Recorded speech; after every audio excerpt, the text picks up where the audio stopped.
Hi guys, Sam from Watergate Studios. How you doing? Just wanted to do a quick video on mud effects and the benefits of using different types of mud effects, paints and textures out there available at the moment. I went and had a quick look around, and the three main mud textures that are used out there at the moment are these three. This is Vallejo Thick Mud Acrylic. They do this in different colors, this paint, and it is super good. I'll show you the benefits of this. Then there's AK Interactive Terrains Wet Ground Diorama stuff. This is a massive pot and it's awesome.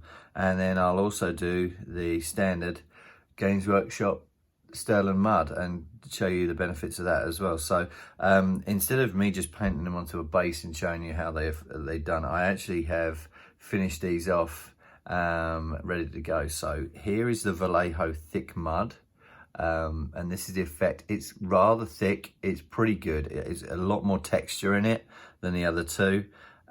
I enjoyed this. I may well actually pick up another one of these there's a Russian mud, which is a lot darker than this color.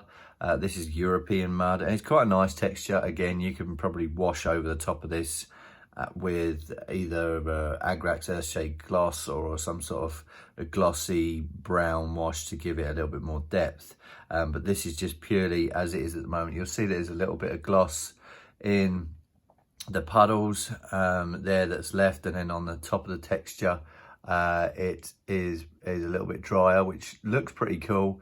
I think this is rocking. I really like the effect on it, but I will probably pick up some of the Russian mud, just because I like my mud a little bit darker than this.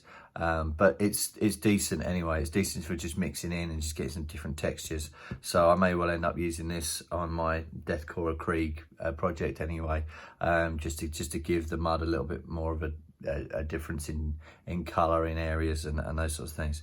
So that's the first one. That's the Vallejo Thick Mud. Really like that. It was recommended to me by one of the guys in one of the stores down in Oregon City, a place called Geeks and Games. Really enjoyed using it. Texture's great. Probably using it 9 out of 10. It's pretty easy to slap on, and the effect is pretty rocking. Next one is going to be AK Terrains Wet Ground. This is pretty good as well. This is a little bit more watered. It looks a little bit more water drenched, and it's a little bit less of a texture in this one, which is okay. It's for a base, it's pretty rocking, but I don't know. I think I've been spoiled with the Vallejo and the amount of texture in it. There is still some texture in this, and the color's fantastic. I really like the dark browny sort of color that this has. And again, I may well end up mixing this with some of the Vallejo Thick Mud and coming up with some sort of medium in between these two for the time being, until I can get hold of the Vallejo Russian mud. But yeah, this is pretty good. Again, you get a little bit of gloss in there, and wet kind of look, which is great. So, definitely would recommend this one as well. This is probably a little bit less than the Vallejo, but I'm going to work with it anyway, because I think there's going to be areas that's going to be pretty good to use this on.